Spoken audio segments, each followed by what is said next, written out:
to show you the standard infantry rifle, which was the Mauser K98. Austin, can you step up? The K98 is a World War I design. It's actually designed in 1898, and this is a modification of that design. It's a little bit shorter than the original. It fires 8mm Mauser rounds, which is similar to the 30-06. It is bolt action, so the Germans had a little bit of a disadvantage going up against the M1 Garand. The clip is 5 rounds, and I believe this one's loaded and ready to go.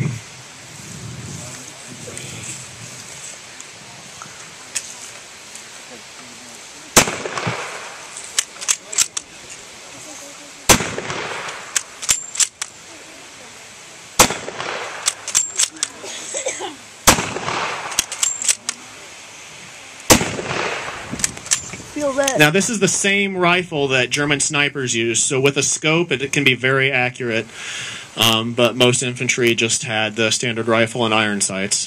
Thank you, Austin. The next weapon we're going to demonstrate for you is a sidearm, the PPK, and Obergruppenführer Hans Müller is going to show us this. This weapon was carried by the officers or the police, and also machine gun operators. Also medics carried these, not as a defense weapon, but to take care of the wounded that was out on the field that were unable to make it back for proper treatment, especially on the East Front. The Russians were not very kind to the German wounded. They were tortured and cruelly killed. So the medic would actually put the German soldier out of his misery with his side piece. The machine gun operator used it as a backup weapon only. The machine guns were first started out with the MG34, which you will see a demonstration of, which I won't steal any thunder from the machine gun operator, and he will tell you the cyclic rate of fire. But he also had a side piece. And Herr Bales, if you might take out your P38, this was the standard sidearm of the German machine gun operator.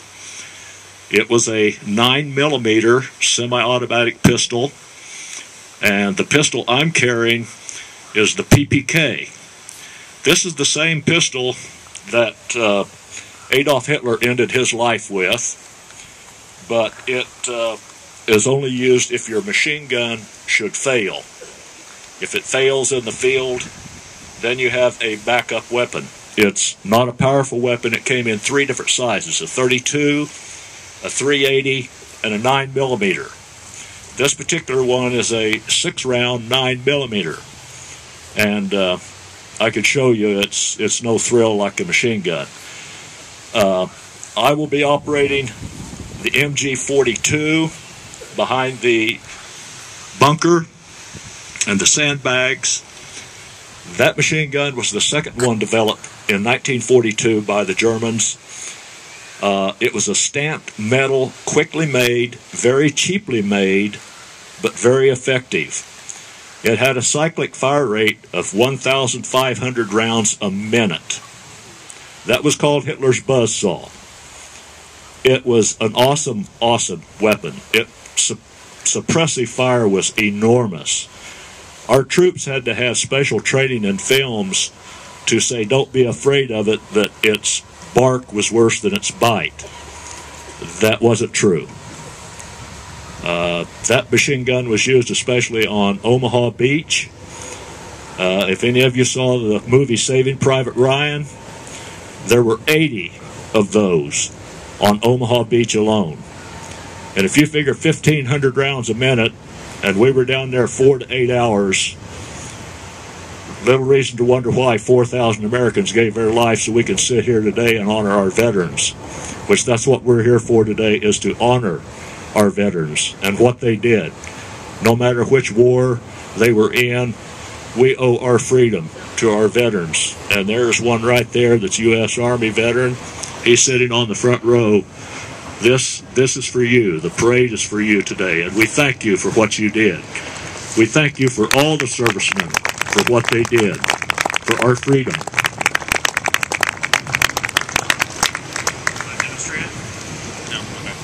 The next weapon I'm going to demonstrate today is the German MP40.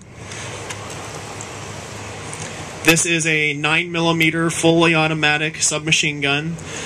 It was standard issue for NCOs and sometimes officers, and the Luftwaffe, the German airborne troops, or the Fallschirmjäger, I'm sorry, the German airborne troops were also used it because of its lightweight and foldable stock.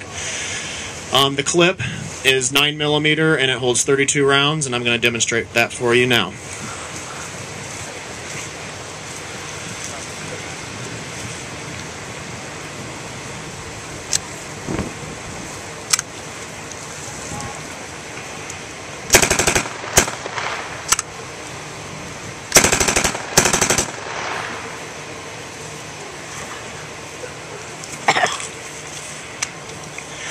The final weapon we're going to demonstrate for you today is the MG34. Carson Bales, can you step up with that, please? In World War II, this was the first light and heavy machine gun that the Germans used. It was designed in 1934. It uses 8mm Mauser rounds, which is the same as the rifles. Its rate of fire is 900 rounds per minute, and Carson's going to demonstrate this for you now.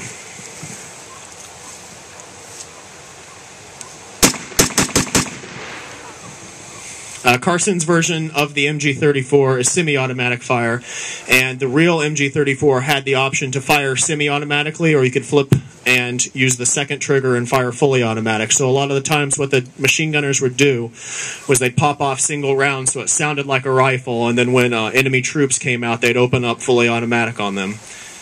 I want to thank you all today for coming out and watching our weapons demonstration. We're going to have the public battle starting at 2 here pretty soon. The public battle is going to take place mainly from where those benches are up through the town. So if you would like to move, some of the people down here on the end, if you want to move down this way, we just ask that you stay behind either the barbed wire or the mine signs. So just stay back this way, and we will start the battle shortly. Thank you.